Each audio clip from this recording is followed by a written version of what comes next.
When my phone buzzed that evening, I thought it was just another family group chat message. You know, the kind that's full of good morning GIFs and random forwarded memes. But this time, it wasn't that. It was a picture. A picture of my entire family, standing proudly in front of a big, white two-story house with a perfect green lawn and a shiny sold sign in the yard. My parents, my older brother Jason, his wife, their 2 kids, even my little sister Haley, all smiling, arms around each other. Everyone except me. And under that picture was a caption that felt like a punch to the chest. The family that stayed together. Before diving into the story, comment where you're watching from and don't forget to subscribe so you won't miss the latest stories. At first, I just stared at the screen, waiting for it to make sense. Maybe it was a joke. Maybe they just sent it to me by accident. But as I scrolled, more pictures followed. The new kitchen, bedrooms, a fancy backyard patio. There was even a picture of the spare guest room. Jason had commented, "Can't wait for Christmas here," and Haley replied, "It already feels like home." Nobody mentioned me. Nobody tagged me. Not even a single "wish you were here." I didn't reply. I could feel this lump rising in my throat, the kind that burns when you're trying too hard not to cry. But what hurt most wasn't just being left out. It was realizing this wasn't new. My family had been slowly fading me out of their picture for years. I'm Eliana, 29 years old. The responsible one. The one who always showed up. The one who helped pay Mom's medical bills when Dad lost his job. The one who watched Haley when Jason was too busy with work. And somehow, after all that, I became the one who didn't belong. I lived 2 hours away, in a small apartment that still smells faintly of paint from when I tried to redecorate it last year. It's quiet here, and I used to think of it as peaceful. But that night, it just felt empty. I remember scrolling through the pictures again, trying to spot something, anything, that included me. A photo frame on a shelf, maybe. But there was nothing. My parents had moved into a new chapter of their lives, and I wasn't in the story anymore. I could have called them. I could have asked why they didn't tell me about buying a new house. But I didn't. Instead, I just sat there on the couch, staring at the group chat, until my screen dimmed. And then I did something I never thought I'd do. I muted the chat. For weeks, I didn't hear from them. No calls. No texts. It was like I'd vanished and nobody noticed. I threw myself into work. I'm a graphic designer for a small agency in Portland, but even that didn't help much. My boss, Jenna, noticed. She asked if I was okay, and I just said, "Family stuff." She didn't push. Then, about 3 weeks later, I got a knock on my door. When I opened it, my parents were standing there, smiling, like nothing had happened. My mom's first words were, "Sweetheart, you look tired." My dad followed with, "We were in town and thought we'd drop by." No apology. No explanation. Just small talk. I invited them in, out of habit. Mom looked around my apartment like she was inspecting a hotel room. Polite, but distant. Dad sat down on the couch and cleared his throat. "We wanted to talk to you about something," he said. Mom smiled, that same sweet, practiced smile. "We need a bit of help settling into the new house. You know, furniture, bills, just getting everything set up." I froze. They hadn't even told me they were moving. They hadn't invited me to see the house. And now they wanted help paying for it? I tried to keep my voice calm. "You bought a new house, right? Shouldn't Jason and Haley help you?" Dad frowned. "They've done enough, Eliana. You're the one who's always been good with money." That line, "You're the responsible one," it used to make me proud. But that night, it sounded like an accusation. Like a label they used whenever they wanted something. I looked at them, at their perfectly coordinated outfits, the faint smell of their new car air freshener, and I realized something deep down. They didn't come to see me. They came for what I could give them. And that was the moment I knew this wasn't about family anymore. It was about respect, something they'd stopped giving me a long time ago. I didn't know it yet, but that moment would be the start of my quiet revenge. Because if my family thought they could erase me from their picture and still use me when they needed something, they were about to learn what it felt like to be left out. My parents sat on my couch, sipping the coffee I'd made for them, like everything was normal. Mom was already talking about how Haley had helped pick the wallpaper for her new room and how Jason's kids were loving the big backyard. I nodded politely, pretending to listen, but inside, I was boiling. Every word felt like salt on a wound I hadn't even realized was still open. When she finally paused, I said quietly, "You didn't tell me you were moving." Mom blinked like she was surprised I'd noticed. "Oh, sweetheart, we didn't want to bother you. You're always so busy." Busy? I'd called every Sunday. I'd helped them pay off their old mortgage just 2 years ago. I wasn't too busy. I just wasn't included. Dad put down his cup and sighed. "Eliana, let's not turn this into drama. We're here now, right? That's what matters." I smiled, but it wasn't a kind smile. It was the type you use when you finally realize how people truly see you. After a few more minutes of awkward conversation, Mom finally said the real reason they were there. "Well, honey," she started, "we were hoping you could lend us a bit, just until we sell the old house. The movers, furniture, and utilities have added up." "How much?" I asked. Dad cleared his throat. 10,000 should cover it." I actually laughed. It just slipped out. A dry, hollow laugh. Mom looked offended. "Eliana, it's not funny." "I'm not laughing because it's funny," I said quietly. "I'm laughing because you moved into a new house, didn't invite me, didn't even tell me, and now you're here asking for $10,000 like I'm your personal bank." Dad's face turned red. "You know we'd do the same for you." "No," I said calmly, "you wouldn't." The silence that followed was thick. My mom tried to recover, mumbling something about families sticking together, but I'd stopped listening. I realized then that this was a pattern.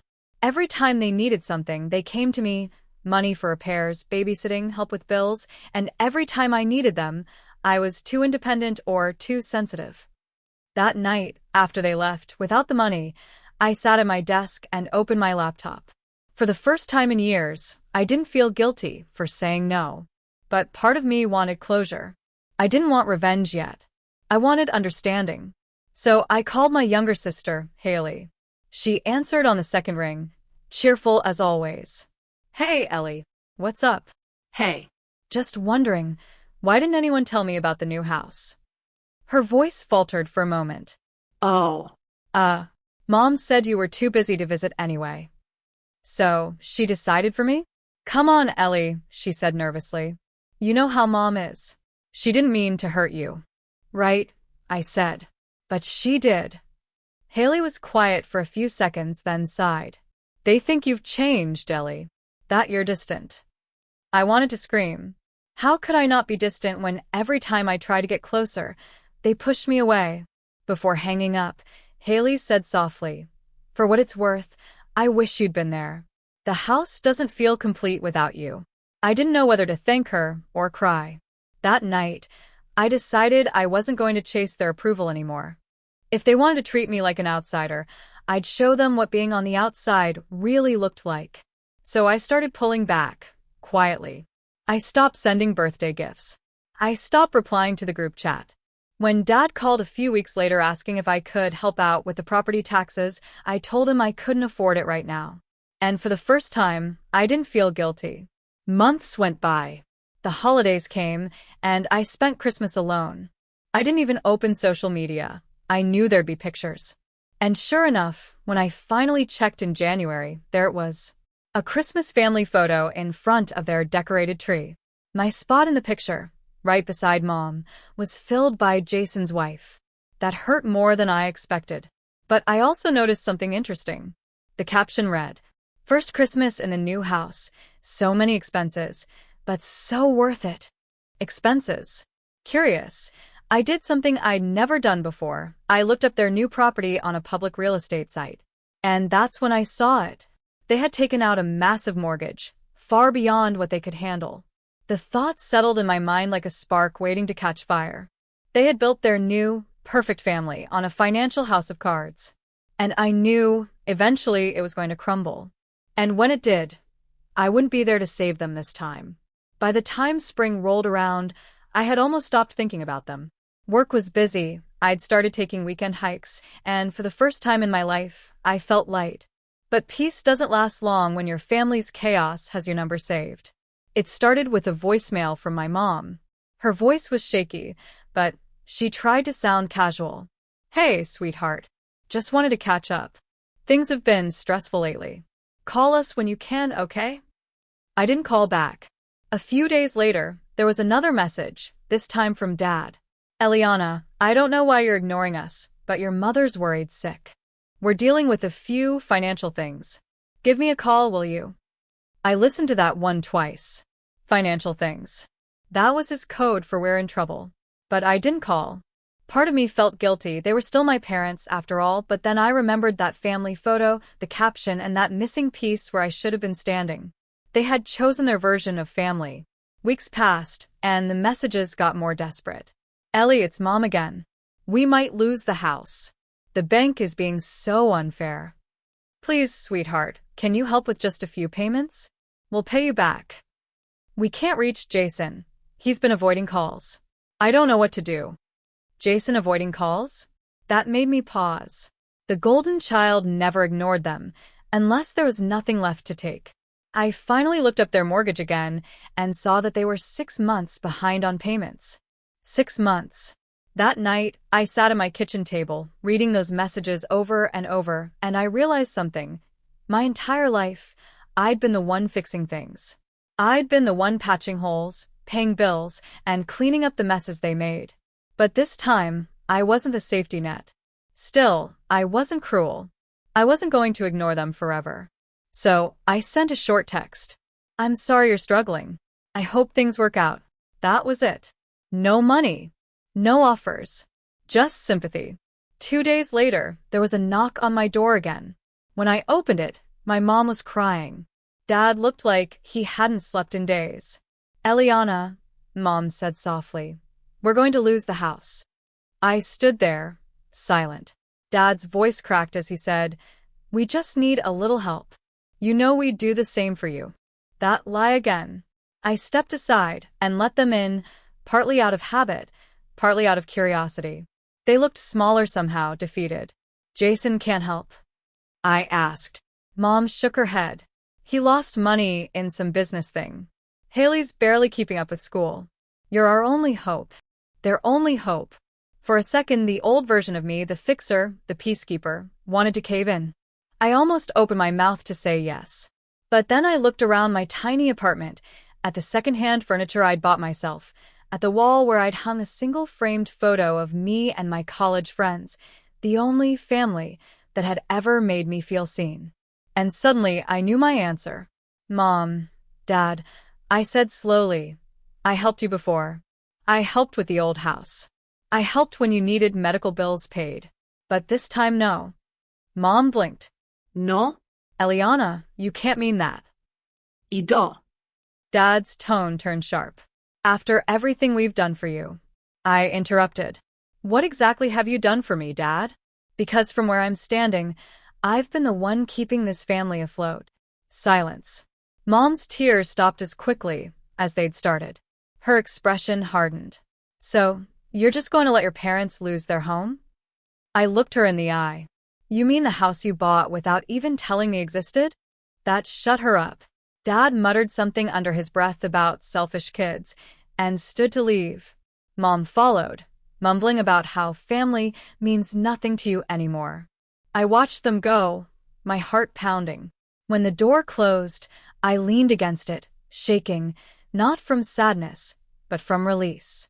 For once, I hadn't let guilt win.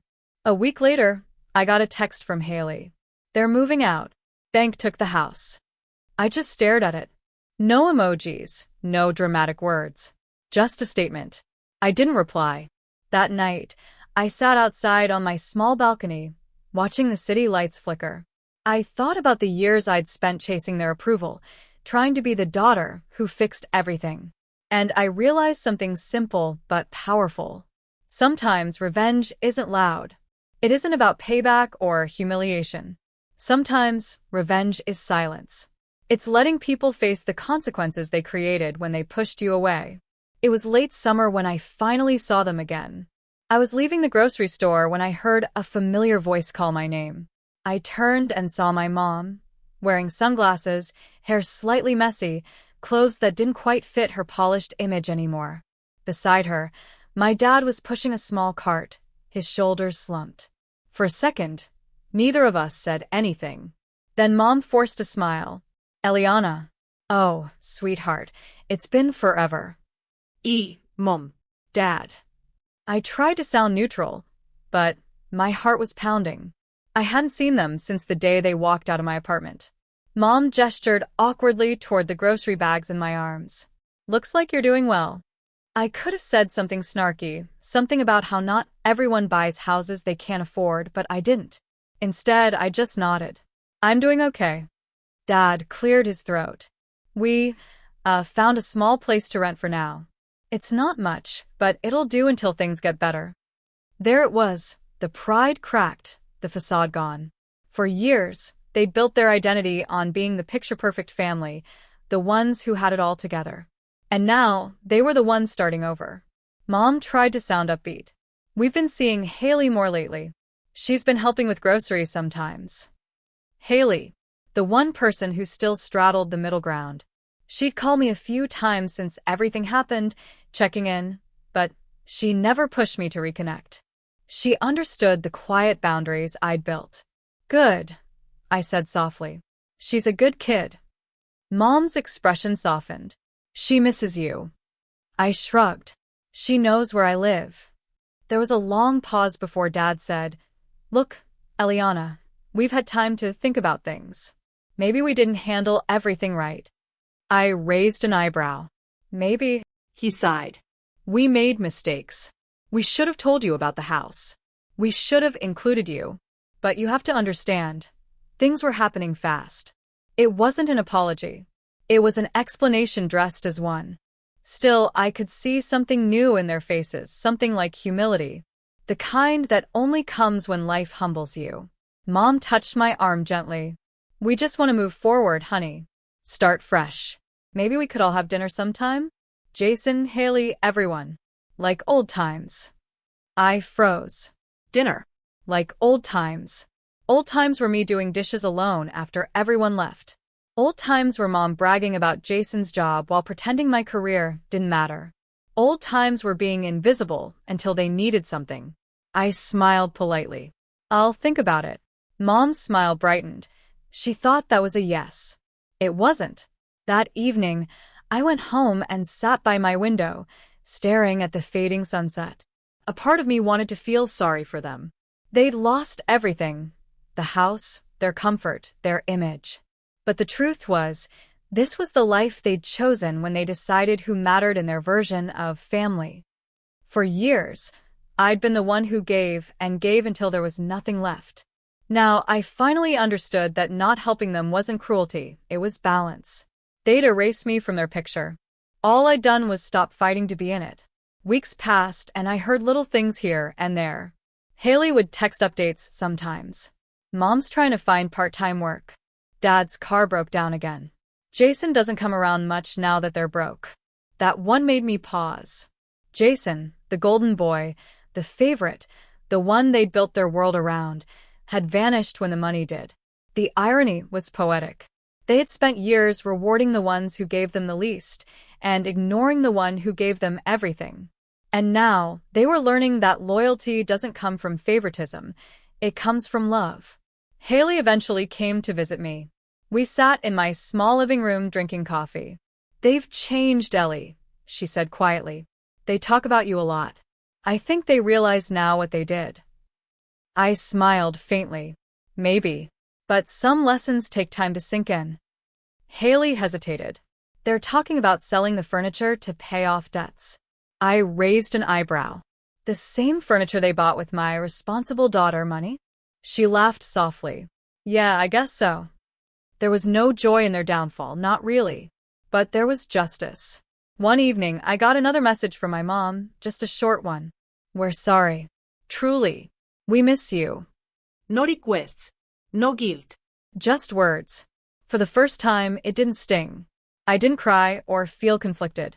I just sat there, feeling something I hadn't felt in years. Peace. Because the best revenge isn't anger or payback. It's peace, the kind that comes from knowing you're finally free from the people who only loved you when you were useful. After everything, it's strange how quiet life feels. The silence used to suffocate me, reminding me of every dinner table I wasn't invited to, every birthday I spent alone while my parents hosted family nights without me. But now, that silence feels like peace. A few weeks after the confrontation at their house, I packed up the last of my belongings and moved into my own apartment. It wasn't fancy, small, one-bedroom, creaky floors, but it was mine. No reminders of being the forgotten daughter. Just sunlight, quiet, and the faint sound of my neighbor's dog barking in the morning. For the first time in years, I didn't wake up with that knot in my chest. I started painting again. I began journaling. And most importantly, I stopped checking my phone every time my parents' group chat lit up. Because I wasn't in it and I no longer needed to be. A few months later, I got a letter from my mom. It wasn't an apology, not really. More like a reflection. She said she missed me and that things didn't turn out how they hoped. She mentioned my siblings regretted what happened too. I read it twice and then left it on the counter. I didn't respond right away. For once, they had to wait on me. 2 weeks later, there was a knock on my door. It was my younger brother, Josh. He looked nervous, holding a box. Inside were old family photos, me at age 7, covered in birthday cake frosting, me holding our dog in the snow, and one of all of us together before everything got messy. "I thought you might want these," he said quietly. I took them, and for the first time in a long while, I didn't feel anger toward him. Just sadness, and a strange, soft sort of forgiveness. We talked for an hour that night. About childhood memories, about how he'd watched our parents freeze me out slowly, never knowing how to speak up. He apologized genuinely, said he missed me, and that he realized how unfair things had been. That conversation broke something open. Slowly, one by one, my siblings started reaching out. My sister Emily texted first. "I saw the photos Dad sent that day. I hated it. You didn't deserve that." It wasn't a perfect fix, but it was a start. Then, about 6 months later, my parents called. They asked if they could visit. My instinct was to say no, but a part of me wanted closure. So I agreed. When they arrived, they seemed older. Not just in age, but in guilt. My father's confident tone was gone. My mom's eyes looked tired. They sat across from me at my kitchen table, the same table where I'd once cried alone. My dad cleared his throat. "We made a mistake," he said. "We thought we were protecting the family. We ended up breaking it." For a long time, I didn't say anything. I let the silence stretch until it felt heavy enough to be honest. Then I said, "You can't just rebuild trust because you feel bad. You have to earn it." And, to my surprise, my mom nodded. "We know," she said softly. "We're willing to try, if you'll let us." I didn't forgive them that day. But I also didn't shut the door. I told them I needed time. That forgiveness isn't a gift you hand over, it's a path you walk slowly if you walk it at all. That night, after they left, I sat on my balcony with a glass of wine, watching the city lights flicker.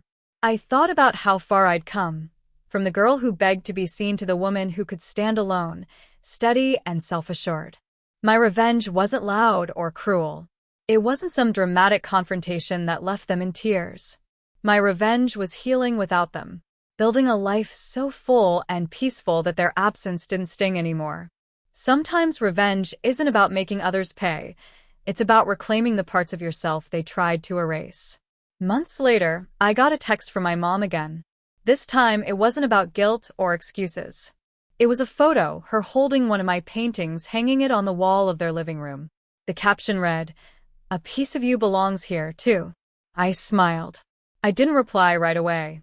I didn't have to, because I'd already said everything I needed to say, by living well, by thriving, by refusing to be the forgotten one ever again.